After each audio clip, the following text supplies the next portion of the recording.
show you how to actually create it if I give this a name. Next, create a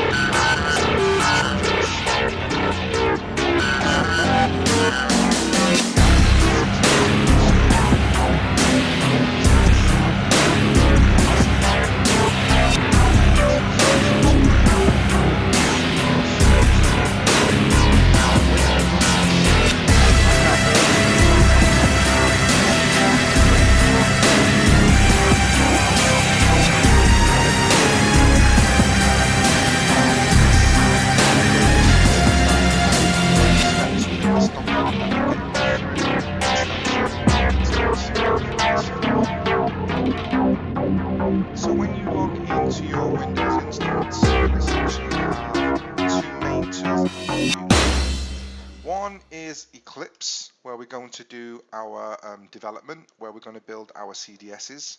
And the other, of course, to access our ERP system is SAP Login. So couple of notes, you should make sure that you're on the latest Eclipse version, and you should have the HANA development tools, including the ABAP perspective, updated on a regular basis. Now, when I log into Eclipse, what you'll notice is that we don't have a lot of connections created. In fact, there are no connections created to your HANA system. It's not really a problem because we're going to create a specific connection within the ABAP perspective. So this is what obviously the SAP HANA Studio looks like, and what we'll be actually using is the ABAP perspective. So of course we can get there by going to Windows, Perspective, Open Perspective, and if I go to Other, we're going to select our ABAP perspective. And this is what it looks like. Now it's a good idea to actually create a user first. So we're going to create a user in our SAP ERP system to carry out some of the tasks where we're going to be building CDSs. So if I'm going to go to my SAP logon, what we're going to do is we're going to create ourselves a new user, and we're going to give that user all rights because of course I'm connecting to a demo system. For us to cover the security in a series of videos would take a lot of videos, so we're going to give kind of godlike rights to this user, so this user can do anything in the system. So when you've used the golden image of S4HANA, the first thing you'll need to do is log in. So I'm going to log into client 100. Why client 100? Because we're logging into our pre-configured S4 client. That's why it's important to change that to S4. The default user is bpinst, and the password we're going to use is welcome1. That's the default password.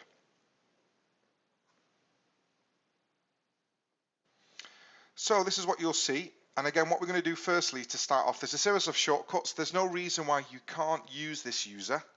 Remember, this is a dev box, but I'm going to show you how to create a user just so we keep everything separate. So it's very straightforward. We need to run a specific command, and that command is /n to get a new window, su01. This will create us a new user. So I'll enter that command. I'm going to call this user SHA for SAP HANA Academy, and then I'll click on enter and click on create.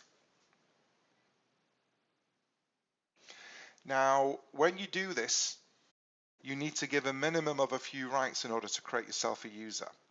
So the first thing that you need, just by as a minimum right, is a surname. So I'm going to call this surname SHA.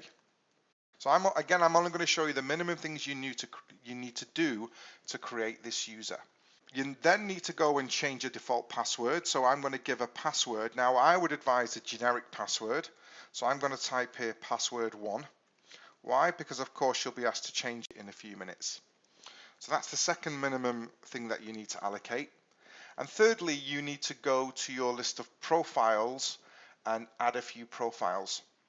The first one you can add is by simply going to the profile window and typing SAP_all and pressing return. This will essentially give you all SAP system authentications.